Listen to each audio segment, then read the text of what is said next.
తన తాత పేరు మీద ఫౌండేషన్ స్థాపించి సేవా కార్యక్రమాలు చేపట్టడం అభినందనీయమని నల్గొండ మున్సిపల్ చైర్మన్ బొర్రి శ్రీనివాసరెడ్డి తెలిపారు. సేవా కార్యక్రమాలలో భాగంగా వేసవిలో ప్రజల దాహార్తిని తీర్చేందుకు గాను చలివేంద్రం ఏర్పాటు చేయడం పట్ల సంతోషం వ్యక్తం చేశారు. నల్గొండ పట్టణం 30వ వార్డు నెహ్రూగంజ్ ఏరియాలో వడ్డేపల్లి కాశీరాం ఫౌండేషన్ ఆధ్వర్యంలో చలివేంద్రం ఏర్పాటు చేశారు.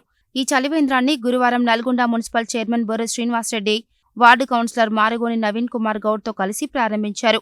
ఈ సందర్భంగా చైర్మన్ మాట్లాడుతూ తన తాతగారైన నల్గొండ మాజీ ఎంపీ రామన్నపేట ఎమ్మెల్యే వడ్డేపల్లి కాశీరాం పేరు మీద ఫౌండేషన్ స్థాపించి వారి మనవడు కాశీరాం ప్రజలకు సేవ చేయడం అభినందనీయమని అన్నారు.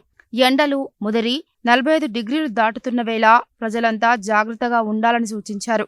అనంతరం ఫౌండేషన్ వారు ఏర్పాటు చేసిన మజ్జిగను బాటసార్లకు పంపిణీ చేశారు. ఈ కార్యక్రమంలో ఫౌండేషన్ సభ్యులు మేడి శ్రావణకుమారి, ఎడ్ల కాంచనమాల, వడ్డేపల్లి శ్రీ మహాలక్ష్మి, వడ్డేపల్లి ఎల్లోరా, శ్రీశక్తి, శ్రీపంచమి, జమ్మలగూడ మహిళలు, యువకులు, చిన్నారులు పాల్గొన్నారు. ఈ నెహ్రూగంజ్లో వడ్డేపల్లి కాశీరామ్మ వాళ్ళ మనవడు మాజీ ఎంపీ మాజీ ఎమ్మెల్యే అయిన కాశీరామ్ గారి మనవడు ఈరోజు ఇక్కడ చలివేంద్రం మరియు మజ్జిగ కేంద్రం ఇక్కడ ఏర్పాటు చేసిన వాళ్ళకు ధన్యవాదాలు తెలుపు. ఎందుకంటే ఇక్కడ వచ్చే వ్యాపారస్తులకు ఇక్కడున్న బీద ప్రజలందరికీ చల్లటి మజ్జిగ ఎండాకాలంలో 44 డిగ్రీలు ఉంది కాబట్టి ఇక్కడ చల్లని నీరు మజ్జిగ ఈ ప్రజలకు వ్యాపారస్తులకు హమాలీలకు అందరికీ ఏర్పాటు చేసినారు. కాశీరామ్ గారికి మేము కృతజ్ఞత తెలుపుతున్నాం. ఈరోజు నెహ్రూగంజ్ ఏరియాలో మా వడ్డేపల్లి కాశీరాం ఫౌండేషన్ ఆధ్వర్యంలో చలివేంద్రం మరియు సల్ల పంపిణీ కార్యక్రమం చేశాం. ముఖ్య అతిథిగా మున్సిపల్ చైర్మన్ బొర్రి శ్రీనివాసరెడ్డి గారు, స్థానిక వార్డు కౌన్సిలర్ మారగోని నవీన్ గౌడ్ హాజరయ్యారు.